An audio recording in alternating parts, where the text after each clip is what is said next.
Picture a scene from the deep past. Almost everybody has the same one. Men are out on the plain with spears. Women are back at the camp with the children and the fire. That picture is extremely stable. It turns up in museums and textbooks and films, and it has a date. It is not from the Paleolithic. It is mostly from 1966. In that year, a conference was held in Chicago, and the volume that came out of it was called Man the Hunter. It gathered the best available work on living foraging societies, and it was a serious piece of scholarship.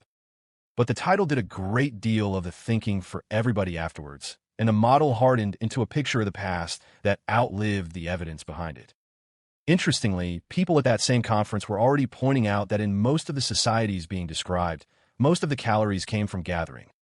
So this episode is not going to ask whether women hunted, because that question is usually a fight rather than an investigation. It asks the narrower and much more answerable question underneath it. How would you actually find out who did what from bones and objects in the ground? There are 3 sources of evidence, and each one has a flaw that matters. The first is watching living people. Ethnography of foraging societies is by far the largest input to any model of prehistory. It is also a sample of the 20th century, usually taken after those societies had already been in contact with states, guns, missionaries, and markets. And the observers were mostly men who mostly talked to men and who mostly wrote down what men said was important. None of that makes it useless. It makes it a document that has to be read carefully in the way we treated the ethnographic record in the episode on war. And there's a whole category of worker that the 2-box model erases completely. Children. In many foraging societies, children collect a substantial share of their own food, and sometimes other people's. Rebecca Bleachbird and Douglas Bird measured this among Miriam children in the Torres Strait, gathering shellfish on the reef, and the returns are not trivial. A model with 2 categories in it, men and women, has already lost about 40% of the workforce before it starts. The second source is the skeleton, and this is where the evidence gets physical. Bone is living tissue that responds to load. Use an arm hard for years, and the shaft of the bone thickens where the strain is greatest.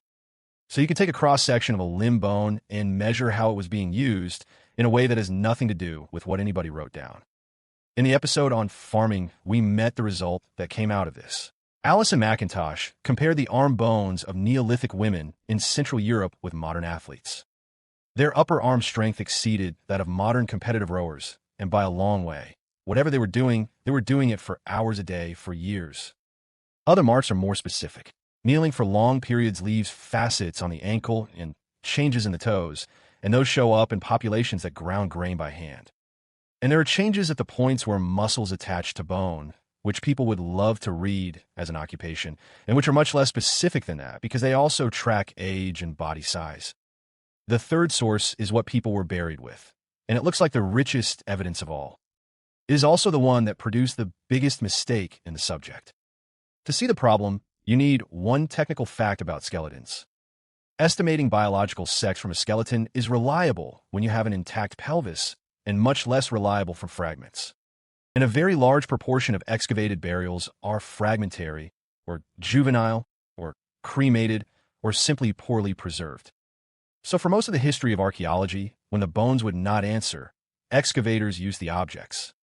A grave with weapons was recorded as male. A grave with beads, or a spindle whorl, was recorded as female. That was a reasonable working shortcut, and everybody knew they were doing it. The trouble is what happened next, because those records went into catalogs, and the catalogs went into syntheses. And the syntheses reported a clear pattern. Weapons are found with men. Textile tools are found with women. Which was not a finding at all. It was the original assumption, coming back out of the other end of the machine, wearing a number. That circle stayed closed until methods arrived that could read sex without looking at the objects. The first is ancient DNA, which we use in the episodes on disease and on marriage. The second is newer and in some ways more useful because it works where DNA often fails. Tooth enamel contains a protein called Amelogenin in 2 slightly different versions coded on the X and the Y chromosomes. Enamel is the hardest tissue in the body, so it survives when everything else is gone, and the test works on fragments and on children, which skeletal shape cannot do at all. Now the famous test case, which is not from prehistory, but shows the machinery perfectly. At Birka in Sweden, there is a Viking Age grave, catalogued as BJ 581. It is a high-status burial with a sword, an axe, arrows, 2 horses, and a set of gaming pieces, which have often been read as the equipment of a commander. For over a century, it was described in the literature as the grave of a male warrior. Nobody had tested that, because nobody thought it needed testing. In 2017, a team led by Charlotte Hiddenstierna-Johnson published the genomic data. The individual has 2 X chromosomes and no Y. The response was fierce, and a good deal of it was legitimate, which is worth saying clearly. Critics asked whether the bones in the box were really the bones from that grave, given a century of museum storage and old excavations. That is a serious question, and the team addressed it directly. Others argued that grave goods do not straightforwardly record what somebody did for a living, which is exactly the objection that rescued us from the old circular reasoning. That argument is still going, and this episode is not going to settle it. But notice what the case actually demonstrates, because it is bigger than one grave. A large body of data about who did what had been quietly generated by the assumption it was later used to support. Now, take the same machinery back into prehistory, where the stakes are higher and the evidence is thinner. In 2020, Randall Haas and colleagues published a burial from Wilamaya Patjxa in the Peruvian Andes, about 9,000 years old. The individual was buried with projectile points, scrapers, cutting flakes, and red ochre, which reads as a big game hunting toolkit. And the individual is female by tooth enamel proteins and by skeletal assessment. The team then went further, reviewing other early burials across the Americas, and argued that something like 1/3 to 1/2 of big game hunters may have been female. That review has been criticized hard, and the criticisms are not silly. The sample is small. The category of hunting toolkit is loose, because scrapers and flakes have many uses. And grave goods do not necessarily record an occupation, which is the same objection as before, and it cuts in both directions, and that is the honest position to hold. In 2023, another paper reported an ethnographic survey claiming that women hunt in the large majority of foraging societies. It traveled around the world in a week, and it has been criticized for its coding decisions, for how the sample was assembled, and for lumping very different activities under one word. So here is where the evidence actually sits, stated plainly. The strong version of man the hunter is dead. It was always a simplification, and it does not survive contact with the ethnographic range. The strong version of the replacement claim is not established either.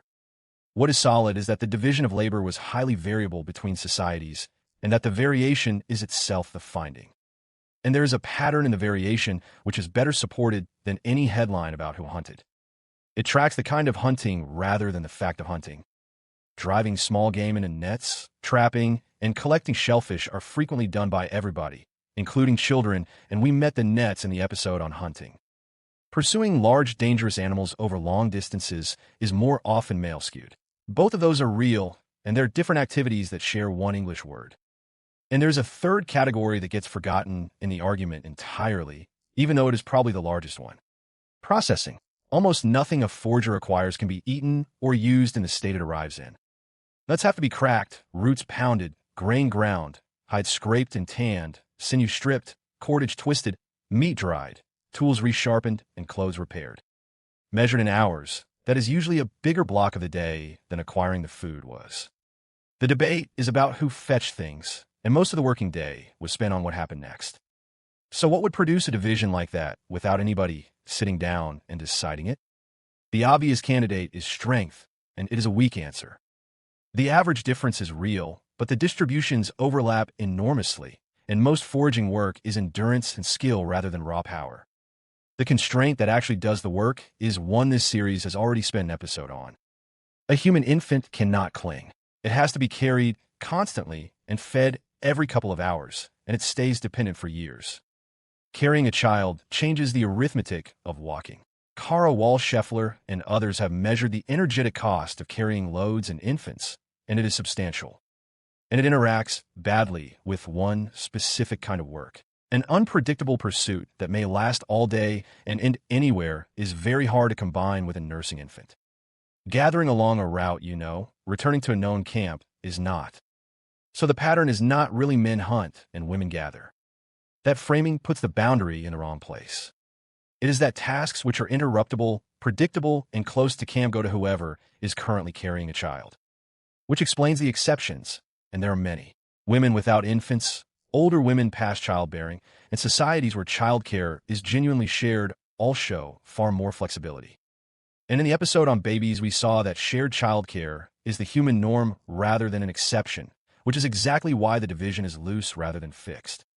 Now, the twist, and it is not about anybody's politics.